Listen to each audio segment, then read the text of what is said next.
we've been talking a lot about quarterback levels and quarterback salaries. And this is a topic that both Grant and Blake are super passionate about. And Grant tweets about it all the time. And we've had questions about it. And Blake loves talking about it all the time. And it's the topic of how much do these quarterbacks actually deserve to be paid, excuse me. And how much should you actually pay these quarterbacks? Well, we've both hit those angles on each of our shows constantly, but we've never talked about which quarterbacks that we would actually pay and which quarterbacks deserve to be paid. So, Blake, I'm going to start off with you. Given that Grant kind of throws this number around of 15% of the cap is what franchise quarterbacks get paid, how many quarterbacks in the NFL would you pay that number, and which quarterbacks would those be? I'm going with like six to eight, depending on the talent in the league. When I think of a guy that middle tier, do I want to pay him that much? No. I think we've seen that with Goff, and that with Wentz. We'll probably see that with Dak, although I think Dak's better than those two.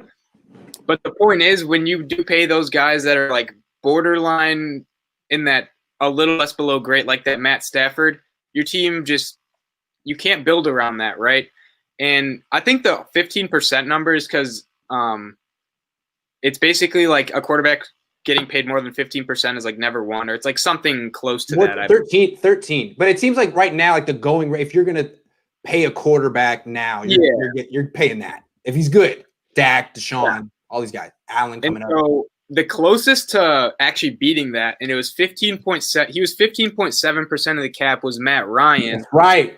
Until they collapsed in just historic fashion. He played really well in that game too. It was not his fault. Yeah. That's true. But it could happen one day.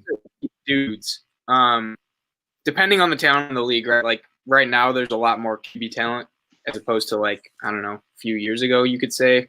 But yeah, I'm going 6 to 8 dudes, and I mean, I'm kind of with Grant on this one of the recycling of quarterbacks, but I think it does depend on the situation. Like we've talked about Baker a lot, Grant, and should second contract. We can go with, you can answer Vish's question, but I want to hear your thoughts on that afterwards. Real quick, Blake, give me your 6 names. Give me your 6 names real quick. Who you said 5 to 6 guys? Yeah, like Rodgers. Are we talking prime or like if everyone was up right now? Today. Who's up for contract? Who would you pay? Who would I pay? Like over 15%? I'd say Dak. Who else is coming up? Like when Allen does, Cohn does, and Watson was, I would pay those dudes over. But would I pay the Goffs, the Daks, the Wentz? I'm trying to think of other names. Baker, probably not. No. Like those, like the middle tier guys. Like if they're borderline tier 2, like the high end of tier 2 is of what we say our tier 2 is. Those are the guys I'm paying over. But like the mid and below tiers, no, I would not. I wouldn't really pay anyone. Here's the way I look at it. I mean, look at Patrick Mahomes. Like here's the test case, because he's the best quarterback of all time, and he's up there, and he's going to be making this kind of money pretty soon. And like he's on this deal. It's a 10-year deal. Yeah, he might win. The way I look at it, he might win 1 Super Bowl.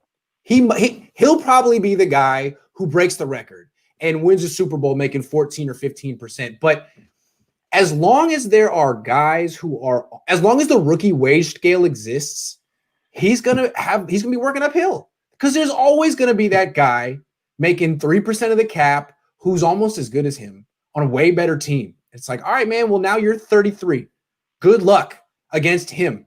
And so like 1 year he might be able to pull it off and everything aligns and he doesn't have that many injuries and he has like 3 or 4 guys on rookie wage scales who are ballers, like a couple DNs and a tackle. But it's gonna, like, the stars are gonna have to align. That's what happened with Brady. It's what happened with Peyton Manning. They won their Super Bowls later. I mean, like, Peyton Manning got lucky once in Indianapolis and had to win one again in Denver. I just feel like, I mean, you don't want to just lose Patrick Mahomes. You give him the contract because he still has trade value afterward. But like, think about Josh Allen. They're going to give Josh Allen all that money. It's not going to work out. They could trade Josh Allen for not Trevor Lawrence, but whenever it's time, you could trade him for the first pick plus. It's like you could trade him for Trevor Lawrence. You don't need to trade Josh Allen now. but you trade him for the first pick in the draft and then another first-round pick. Like, there's really good exit strategies. You don't have to pay a guy $1 billion. You know what I mean? I don't know. I don't like the market for these topics. It's like, you don't have to buy a Ferrari. You don't have to buy a Ferrari, man. Get a used car. Here's my counter to that, though, Grant, before you go, Vish, sorry. Sure. But how would it like the Chiefs? Like, how could they, like the owners and the GM and the coach, because those guys don't have long leashes, right? Like, we're thinking in like a utopia, like perfect world. There's no external factors. Like, how would they trade Mahomes? So don't look at the Chiefs, because they would look at Seattle, okay? Because to me, the Chiefs are going to be Seattle in 5 years. So what Seattle has is a great quarterback. He's almost as good as Patrick Mahomes, if not as good. Right. And they're going nowhere, because he makes too much money. And Josh Allen, it makes a fraction of what he makes. There's always going to be guys who are as good or better than Russell Wilson who don't make. So what do they do? You know, like, what do they do? That's all. I mean, like, having Russell Wilson gives them stability, but they're not going to win a Super Bowl with him making that money. It's not going to happen. So I think that both of you, I like both the points you made, and I think I'm somewhere there in agreeing. I think, Grant, you take it a step that I'm not ready to go to, simply when you look at marketing and just sustainability standpoint. Like, the point is, like, the Green Bay Packers the last 10 years, even though they haven't made it happen because, one, they haven't had coaching stability, a proper head coach and a proper schematical advantage for Aaron Rodgers, and two, Aaron Rodgers makes a lot of money. But I think if you look at a team like them, the reason why they would be satisfied paying Aaron Rodgers is that every single year they're a team that gets projected to be in that conversation. I'm sure every person in that locker room and that organization that year has conviction that this is our year, we're going to do it. And it's solely because they have Aaron Rodgers there. So to answer this question, now it's fair to say that the dude hasn't won a Super Bowl since I was 23. Right. True. You know, it's true. So for this particular conversation, what I would say is that the only guys that I would say deserve to be paid that franchise quarterback contract, I wouldn't even say it's the upper echelon of tier 2. It has to be a guy that you're convinced is going to make the playoffs every single year, and it's going to be a guy that you're convinced is marketable to the sense that he's one of those players that, one, teammates gravitate to, and one, fans just gravitate to, where he's going to sell a ton. And for me, those guys in the NFL currently are Patrick Mahomes, Russell Wilson, Aaron Rodgers. I would put Josh Allen in that conversation. And then ultimately it's kind of a toss-up. I guess you could throw, Would you put Watson in Rodgers? Yes, and Deshaun Watson. That's the fifth guy. And then I would say quarterbacks like maybe Dak Prescott, but I think that's a little bit of a stretch for him. And other guys, it's a little bit of a stretch. But I think those are the five. Dak, Lamar, those guys are probably just out of it. But for me, those are the only five that I would pay. And even Josh Allen is a risk. Like, you've had 2 years where he showed flashes of brilliant physical talent, and now you have 1 year where he's put it together with Stephon Diggs. So maybe even he's not ready to make that contract. But for me, Mahomes, Watson, Rodgers, Wilson. One point real quick. I think it's important before you just trade a Hall of Fame quarterback because he wants a lot of money. You want to talk to him and explain, like, look, you may not understand, but if you want 14% of the cap, it's going to be very hard for you to win a Super Bowl, okay? Because it's never been done. And there's a reason that Tom Brady was always below 13, below 12. It's in your interest to work with us and be below 13 so you can win Super Bowls, because that's what you want to do.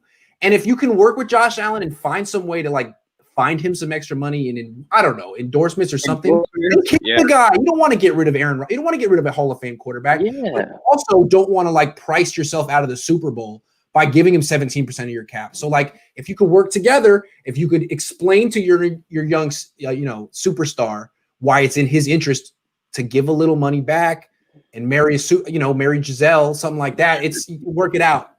So regarding that, sorry, Blake, before you go real quick, I do think there's a way that could be done. It would just be that initial contract would have to be less, but the way you would explain it to him is that you would be constantly extending him. And when you're doing these extensions, new signing bonus, guaranteed money. Right. And you're just giving him like constantly getting that new surge of cash. Yeah. Right. Which is what Tom Brady basically did. The initial Right. That The works. initial boost would be like $20 million less, but he's re-upping 2 years later and he's getting another boost of $20 million when Patrick You Mahomes just 5 years expand from every now 2 maybe. years and give a Right. signing bonus. That works. That works. Right. That So I works. think that's the Yeah, way that's to creative. do it. That's creative. Yeah, I like that. I like that. Because you don't want to trade a Hall of Fame quarterback at 25. That's ridiculous. So yeah, that works better. Okay, cool. I like that. I like that. So, And if he ever gets to a point where he's too expensive, trade his ass. Seattle, they should consider that. If they can't, if Russell Wilson is so intent on making this much money and he can't extend or renegotiate it, dude, go play for Detroit, dude, and have fun.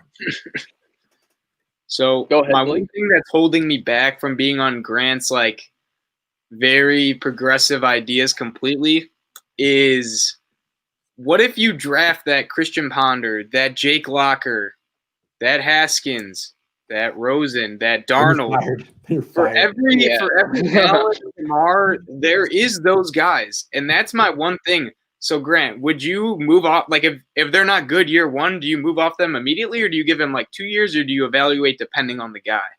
Well, here's the thing. Like, do you think the Browns could trade Baker for Trevor Lawrence right now? No, No. no chance. If they could, would they? Well, obviously, yeah. Hell yeah. So that's what you want to do. If you have a quarterback like that you're not that sold on, like Goff or Baker Mayfield, who just went deep in the playoffs, I don't know. If you could trade him for the first pick and you think that guy's a sure thing, do that. But I guess what you can do, like what Vish and I are talking about, is give the guy the contract, lock yourself in, but be willing to trade him. Because it seems like a lot of teams are willing to pay through the nose for quarterbacks. So giving the guy the contract doesn't necessarily hurt his trade value. You can still trade him. But if you give Josh Allen the contract and he's making 15% and you try to win the Super Bowl and you find after 3-4 years, just like Seattle found out, that it ain't working, then you can trade him at that point. You give it a shot. But if it ain't working, trade him. And isn't because know why it's not working. You have to understand why it's not working. It's not 15 too. It's like could be 18 or 19. So we're just saying 15 like arbitrary number, but like it could be even more than that too, right? It goes up and up and up. Yeah, absolutely. Right. Mm-hmm. It is a Moneyball way of thinking. And speaking of which, just to Russell Wilson, to echo that point, Russell Wilson, this is the first year, they always, even when he was making that much money, they still always protected him with that run game. And they kept it simple for Russell Wilson with what they did on offense and said, Russell, run around and go win it for us late.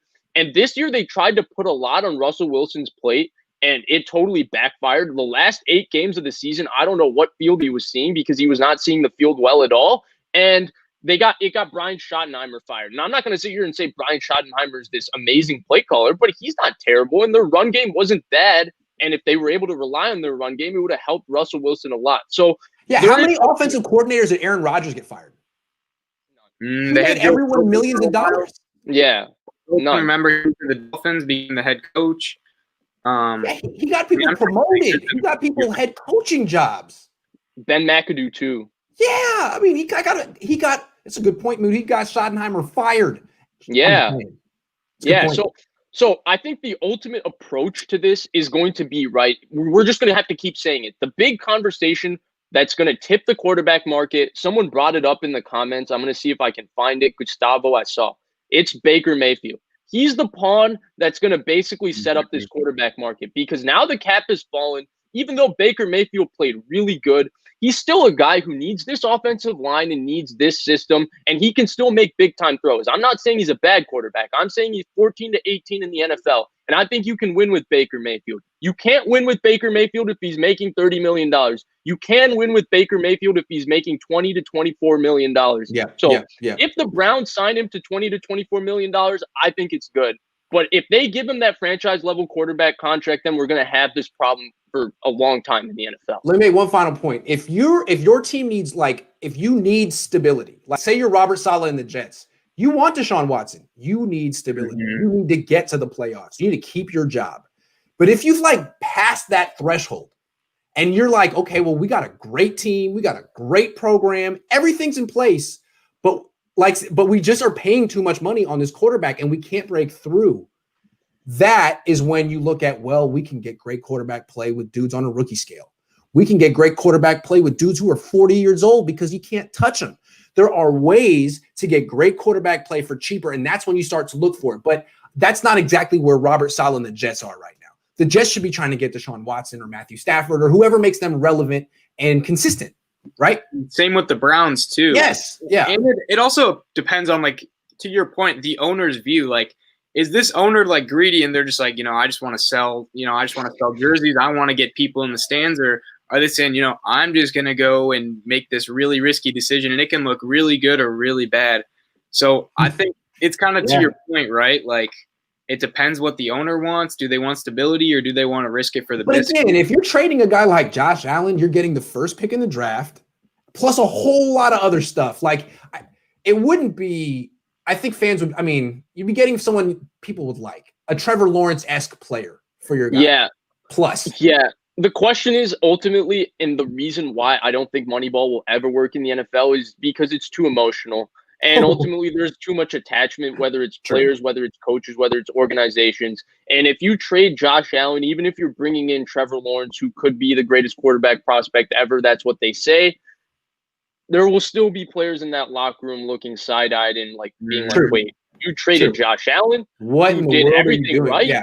He's on doesn't perform either. Yeah, so I think I love Grant's way of thinking. I do think there's a point where NFL GMs and stuff have to look at his way of thinking to an extent. They could never go as far as he just went, but I do like that. So now we got to move on. Final question. What does Seattle do? What does Seattle do? Because they are the example that I'm talking about. Seattle.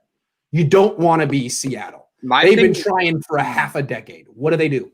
My thing with fire is, go ahead. I was going to say, my thing with that, for every Russell Wilson, there is that, like, Mahomes, where those dudes are in the top tier. And you could make the argument for Aaron Rodgers, but, like, I don't know, in my mind, this dude's going to go down as a top 5 QB. Like, how do you trade that away? I agree with the Russell Wilson thing, though. Like, maybe Wilson's more expensive than Rodgers if you look at their contract. Wilson is so expensive, man. So expensive. So my off though. So I'll put a bow on this with Russell Wilson. I think you got to fire Pete Carroll. You got to bring something new. That team needs juice. They've been the same thing. It was like Saints. Like, as good as the Saints roster was this year, where was the juice going to come from to win the Super Bowl? Drew Brees is struggling in the playoffs the last 3 years. What can Sean Payton bring that's new? It's too much of the same. Look at what Matt LaFleur in this new offensive system, bringing a lot of what Kyle Shanahan did in Atlanta in 2016 to the Packers, has done for Aaron Rodgers. He's still the same Aaron Rodgers. He just looks like a new guy because they brought something new. So I think that's going to be the ultimate thing. They got to get rid of Pete Carroll, and because they can't get rid of Russell Wilson, they're stuck with him. So you got to get rid of Pete Carroll and try to bring something new. Okay. So